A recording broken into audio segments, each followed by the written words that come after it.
वरहमतुल्लाहि वबरकातुहू। इलाज नूरी में आप सबका स्वागत है। आज का हमारा वीडियो का टॉपिक है नाजायज़ मोहब्बत को ख़त्म करना। नाजायज़ मोहब्बत को ख़त्म करना, नाजायज़ संबंध को ख़त्म करना, नाजायज़ ताल्लुक़ को ख़त्म करना कैसे है? देखो, किसी आदमी के ताल्लुक़ किसी दूसरी औरत से हो रहा है, जब तक उस आदमी की शादी हुई हुई है, मतलब उसके नाजायज़ ताल्लुक़ दूसरी औरत से हो रहा है तो उसको हटाना है। या किसी औरत की शादी हुई हुई है और उसके ताल्लुक़ दूसरे मर्द से हो रहा है तो उस मर्द को भी हटाना है, उसके लिए कर सकते हैं, ठीक है। या किसी लड़की की शादी नहीं हुई है और वो दूसरे आदमी के रिलेशन में चल रही है और माँ बाप की बेइज्जती हो रही है तो उसको भी हटा सकते हैं, उसको भी दूर कर सकते हैं। या कोई लड़का किसी लड़की के जाल में फंस गया और उस रिलेशन की वजह से माँ बाप की इज़्ज़त ख़राब हो रही है, उसको भी कर सकते हैं। बहरहाल जायज़ काम के लिए आप ये अमल कर सकते हैं, हमारी तरफ से पूरी इजाज़त है। एक तावीज़ है, एक नक्श है बस, ठीक है। जिस तरह हम आपको बताए इस तरह से आपको उसको लिखना है और फिर लिख के उसको जला देना है। जैसे भी हम आपको बताए वैसे आपको करना है। इंशाल्लाह 21 दिन नहीं लगने दे जो आपका काम हो जाएगा।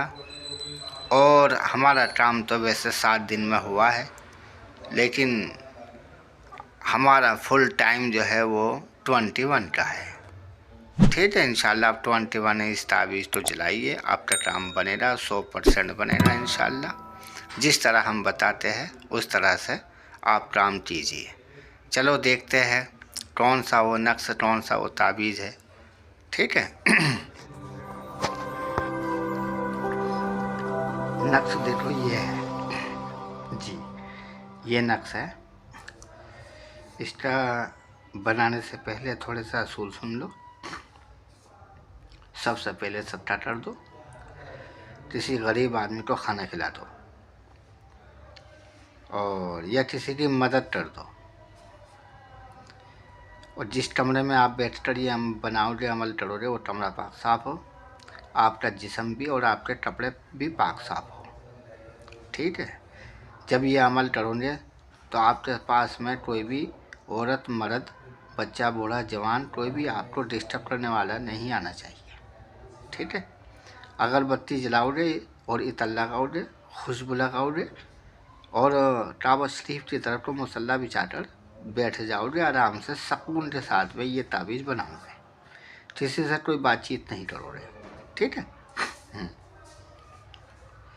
बनाने का तरीका ये है इसका, सबसे पहले ये 2 लिखना, फिर ये लिखना 4, फिर 6, फिर 8, फिर 2, फिर 4, फिर 6, फिर 8, फिर 2, फिर 4, फिर 6, फिर 8, फिर 2, फिर 4, फिर 6, फिर 8।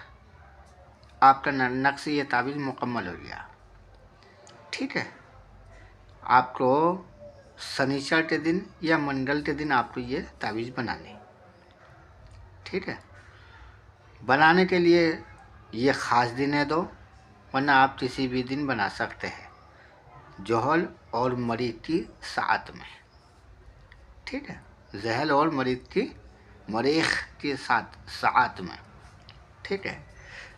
मरीख़ की साथ जो है वो मंगल के दिन सुबह तो 7 बजे शुरू होती है, फिर दूसरे साथ 2 बजे आती है, फिर तीसरे साथ रात को 9 बजे आती है। और जहल के साथ जो है शनिचर के दिन सुबह को 7 बजे शुरू होती है और दोपहर में 2 बजे, फिर उसके बाद रात को 9 बजे, ठीक है। आप 12 बजे से इसको लिखना शुरू कर दें मंगल के दिन या शनिचर के दिन, 12 बजे से लिख ले, कोई बात नहीं है, कोई दिक्कत नहीं है, ठीक है। 12 बजे लिख ले, 1 बजे लिख ले, 12 से 2 तक का इसका टाइम है लिखने का, ठीक। ये है नक्श और नक्श की चाल, ये है, ये नक्श की चाल है, ठीक है। जब आप नक्श बना लोगे, लिख लोगे, तो उसके नीचे आपको ये अल्फाज लिखना है। यहाँ पे उसका नाम लिखना जिसको जुदा करना, ठीक है। फिर उसके बाद आगे लिखना जुदाई व तफरीक, ठीक। फिर उसके बाद आपको लिखना है उसका नाम, फला बिन फला दूसरे का। मिसाल के तौर पर किसी आदमी को हटाना, तो फिर आदमी का नाम बिन लिखना और उसकी माँ का नाम लिख देना। फिर लिखना जुदाई तफरीक, ठीक। फिर उसका बाद उस औरत का नाम जिससे जुदा करना है, उस लड़की का नाम या उस औरत का नाम, ठीक है। यहाँ फला उसका औरत का नाम लिखना, फिर बिनते लिखना, फिर उसकी माँ का नाम लिख देना, ठीक है। ये जो लिखा है मैंने, ये तो मकसद जो लिखना है वो तो यहाँ लिखना है, यहाँ पे ये तो इसके लिए लिखा मैंने, मकसद लिखना है यहाँ पे, यहाँ से यहाँ तक आपको मकसद लिखना, ठीक है। हाँ, जो आपके दिमाग में हो, मिसाल के तौर पे किसी में लड़ाई झगड़ा कराना हो तो यहाँ पे लड़ाई झगड़ा लिख देना कि लड़ाई हो, ठीक है, झगड़ा हो। और आपको ये लिखना कि तलाक हो तो यहाँ पे तलाक लिख देना, ठीक है। हाँ, कि तलाक हो, फला बिन फला को तलाक हो, फला बिन फला से, ठीक है। हाँ, ये सब सारे कामों में काम आता है, अदावत के कामों में, ठीक है। हाँ, ये अदावत लिख देना, अदावत व बुग़्ज़ हो, ठीक है बेटा। हाँ, ये तरीका है इसका। और इनको पहले 11 बना लो या 10 बना लो, ठीक है। इंशाल्लाह उसके बाद में बाकी बना लेना। लाइक करो, सब्सक्राइब करो, घंटे का बटन भी दबाओ, ठीक है बेटा। मिलते हैं अगले वीडियो में। अस्सलामु अलैकुम वरहमतुल्लाहि वबरकातुहू।